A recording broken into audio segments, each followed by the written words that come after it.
teman-teman semuanya, selamat malam. Bertemu lagi bersama kita dalam podcast Sahabat Dadi Raksa. Pada malam hari ini kita akan membahas tentang materi pergaulan bebas. Tapi sebelumnya, kita kenalan dulu ya. Halo, perkenalkan nama saya Felisa Nur Sakinah. Halo, nama aku Santi. Kita langsung saja. Sebelum itu kita salam dulu dong. Oh iya, salam dulu ya. Salam dulu. Siapa yang mimpin? Teteh. Aku. Kita salam genre ya. Sahabat-sahabat remaja podcast Dadi Raksa. Salam genre. Salam remaja genre. sehat, cerdas, ceria. Genre Indonesia, Saatnya yang muda yang berencana. Oke, langsung aja masuk ke pematerian aja ya Teh. Ya, langsung oke, ke itu boleh. Kita sekarang curhat-curhat aja ya, cerita-cerita sharing-sharing aja. Ngobrol-ngobrol santai. Oh ya, oke. Oke, sebelumnya teman-teman, apa sih pergaulan bebas tuh? Pergaulan bebas itu kan pergaulan yang menyimpang dari aturan gitu. Iya. Benar. Jadi tidak sesuai, maksudnya kurang baik. Iya, kurang baik dan tidak sesuai kaidah pergaulan yang baik gitu. Ya, menyimpang artinya menyimpang. Nah, kalau menurut Teteh, yang pertama itu apa sih faktor terjadinya dari pergaulan bebas? Biasanya tuh terjadi karena apa? Kalau menurut Teteh sih faktor dari pergaulan bebas yang paling utama itu faktor keluarga. Karena kan keluarga itu faktor penentu kita dalam menghadapi kehidupan sebelum kehidupan di luar. Contohnya kehidupan bermasyarakat sama di sekolah gitu. Kalau misalnya di dalam keluarga itu dibangun kehidupan yang harmonis, mungkin akan membentuk anak itu menjadi anak yang baik dan dia akan bergaul dengan hal yang baik pula. Tapi apabila di keluarga itu dia terbentuk dari misalnya ada di keluarga itu ada KDRT misalnya, atau orang tuanya suka cekcok, itu bakal berpengaruh pada si anak. Mungkin si anak juga di luar sana bakal bergaul dengan hal-hal yang tidak baik karena sebagai pelampiasan. Iya, karena di rumah dia merasa tidak senang. Kalau menurut Teteh kayak gitu, faktor utamanya sih faktor keluarga. Terus yang paling berpengaruh besar kalau dari pergaulan itu faktor teman. Karena Teteh juga beda teman, beda pergaulan gitu. Ya, mungkin. Jadi kita juga harus pintar-pintar dalam memilih teman. Iya, betul. Jadi sama kita juga harus bisa membatasi diri supaya tidak terlalu terjerumus ke hal-hal yang tidak baiknya. Iya, betul teman-teman, kayak gitu. Oke, cara-caranya itu tadi ya, kita harus membatasi, terus lebih memperbaiki diri, lebih mendekati diri kita ke hal-hal yang positif, menyibukkan diri kita. Iya. Terus menurut Teteh nih, dalam Teteh kan sekolah sekarang di kota, sebagai referensi Peli buat nanti sekolah, apa sih perbedaannya tuh antara pergaulan yang di kota sama yang dada terpencil gitu lah. Ya karena ya jujur maksudnya ngerti Teteh atas pertanyaan Peli, karena kan Peli sekarang SMP masih di sini kan dekat-dekat gitu. Aku juga alumni SMP Peli gitu, jadi masih di sini dekat-dekat. Terus pas SMA aku juga ke kota, mungkin Peli mau ngambil pengalaman dari aku gitu. Pergaulan di kota sama di sini, maaf ya di kampung gitu. Beda nggak sih? Jelas beda, Vel. Pertama, kalau misalnya di kota itu lebih luas, teman-temannya lebih luas, karakternya banyak macam-macam gitu. Jadi kita emang harus benar-benar bisa memilih teman. Bisa memilih teman itu bukan artian memilih teman gak mau berteman sama si A, gak mau berteman sama si B, bukan. Tapi memilih temannya itu dalam artian yang baik apa enggak nih pertemanannya. Karena jujur ya, kalau di kota itu banyak sekali pergaulan bebas. Ya Teteh juga ngerasa agak-agak culture shock gitu ya. Di sana pergaulannya bebas, kalau kayak misalnya ngomong-ngomong kasar itu udah hal biasa. Terus banyak juga yang ngerokok kan. Kalau misalnya zaman Teteh SMP di sini kalau ngerokok tuh kayak sumput-sumputan. Ya kalau di sana mah kadang ada yang anak-anak yang terlalu brutal gitu. Jadi dia berani meskipun di depan banyak umum, di sekolah juga kayak gitu, Pel. Mungkin kayak gitu. Terus ada lagi gak Teh kalau pergaulan bebas selain yang disebutkan tadi, selain merokok, terus ngomong kasar. Ini sih banyak geng. Nah itu sih yang paling merusuh. Iya, mungkin kalau geng dalam artian bukan geng ya, kalau gitu. Kumpulan banyak orang dalam suatu organisasi itu kan baik, tapi ini perkumpulan orangnya dalam membentuk geng, itu membentuk kubu-kubuan, itu kan nggak baik ya. Bisa memecah belah artinya gitu. Terus kadang mereka juga suka melakukan hal-hal yang di luar kaidah gitu. Misalnya selain merokok, mereka itu suka minum-minuman kayak gitu, suka balap-balap motor liar, kan itu sangat membahayakan bagi dirinya, bagi lingkungannya juga gitu sih Pel. Tapi ada yang bisa kita ambil, kadang yang kayak gitu solidaritasnya suka tinggi. Ya memang sih, memang teteh akui, teman teteh juga ada yang ikut ke dalam geng-geng kayak gitu ya. Cuman kata mereka sih slogannya kayak gini, sili asa, sili asus, jeung sili asih gitu. Tapi kan bagus, cuman mereka juga bagus, suka memeriahkan dalam acara-acara gitu. Cuman memang pasti ada negatifnya aja, kan manusia nggak ada yang sempurna ya.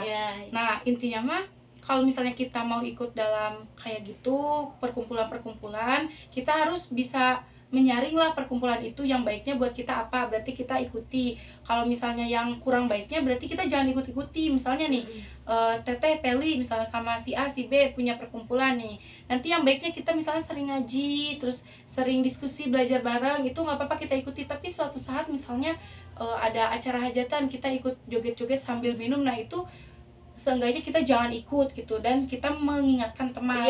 Tapi jangan sampai mengingatkan teman itu memaksa temannya, jangan mencaci maki sampai timbulnya perpecahan, jangan. Yang penting kita sudah mengingatkan, mungkin gitu Pel.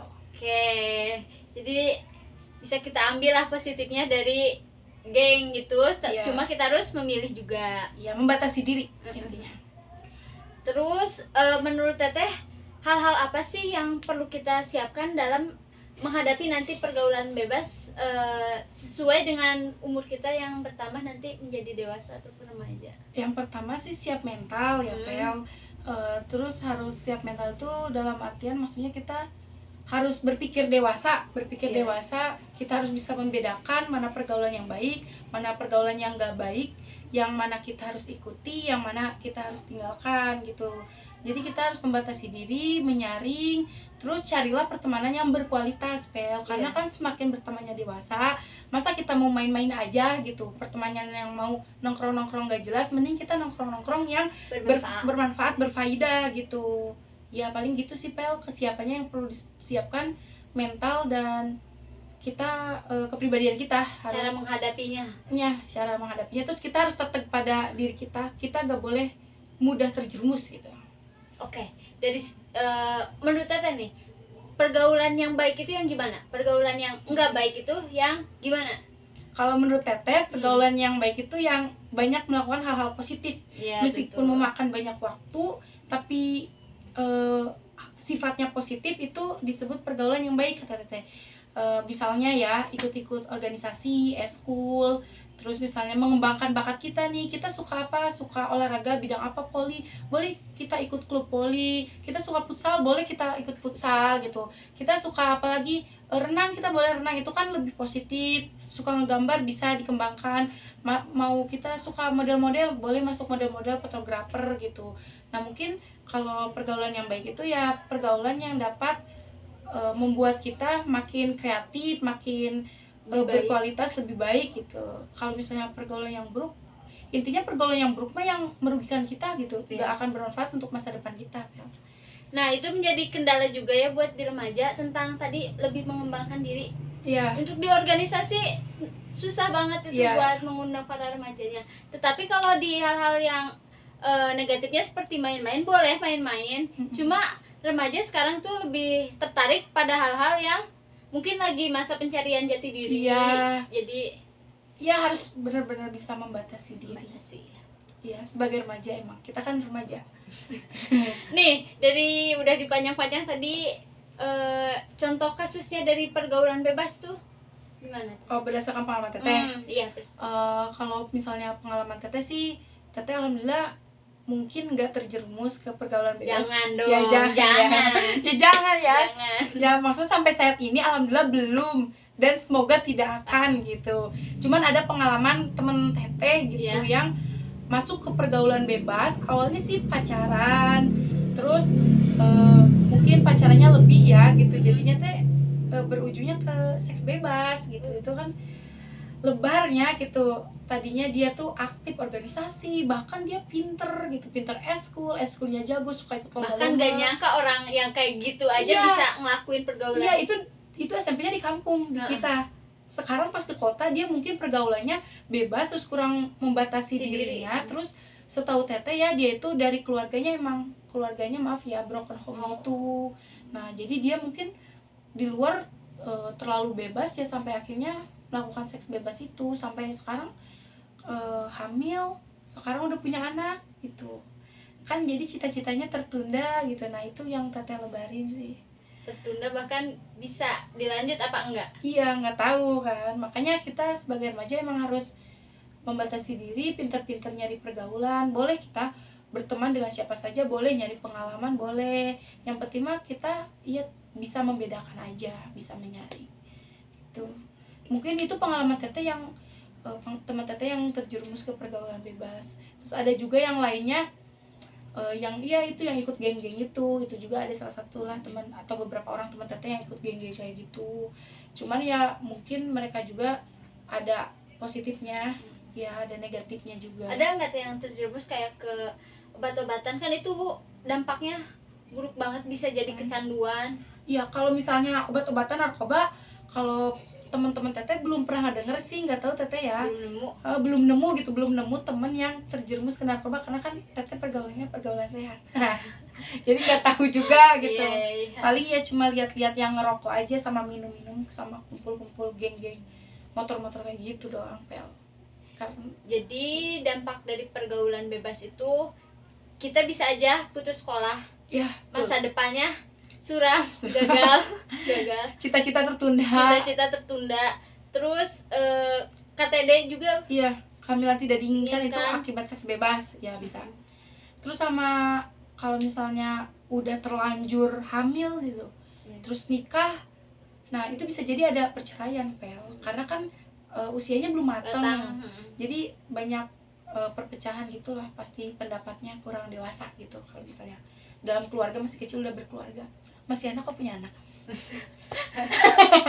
Nggak bercanda, itu buat apa ya, teguran aja biar kita membatasi diri gitu. Ada nggak pesan yang mau teteh sampaikan gitu ke teman-teman supaya lebih membatasi diri dalam pergaulan bebas? Intinya sih kalian boleh berteman dengan siapa aja, itu terserah kalian, karena dari teman kita dapat mengambil banyak pengalaman, banyak pelajaran untuk bekal kita ke depannya gitu. Dari hal-hal buruk juga kita bisa mengambil intisari itu. Kita itu nggak boleh kayak gitu. Kalau kayak gitu kita ada dampaknya nih, kayak gini. Iya, jadi intinya jaga diri kalian baik-baik, carilah pertemanan yang berkualitas yang bisa bermanfaat bagi kita, orang lain, sama lingkungan. Iya, betul sekali. Oke, udah ya. Mungkin segitu aja sih Pel. Peli takut mau nanya-nanya lagi. Santai ya. Iya. Udah deh kayaknya. Udah terwakili. Siapkan aja diri Peli buat sekolah. Mau di kota sekolahnya. Ya, harus di kota. Supaya lebih mengenal lingkungan baru. Ya, mereferensi. Kalau kita tetap di tempat itu mulu, kita nggak bakalan maju ke depannya. Iya, betul. Udah aja. Oke, jadi kesimpulannya pergaulan bebas itu ada pergaulan yang menyimpang dari aturannya. Lalu dampak-dampaknya itu sangat berdampak terutama pada diri kita sendiri. Kita harus berusaha supaya kita menghindari pergaulan bebas tersebut, karena itu tidak baik bagi kita, terus orang lain, orang tua juga pasti bakalan kecewa. Iya. Semangat buat membangun masa depan cerah dan membahagiakan orang tua. Jadilah generasi yang berkualitas. Iya, generasi berencana. Oke, sebelum penutupan kita jargon lagi. Iya, jargon lagi. Ayo, salam genre. Salam remaja genre, sehat, cerdas, ceria. Genre Indonesia, saatnya yang muda yang berencana. Oke, semuanya kami tutup dengan bacaan hamdalah. Alhamdulillah. Buat semuanya, wassalamualaikum warahmatullahi wabarakatuh. Dadah.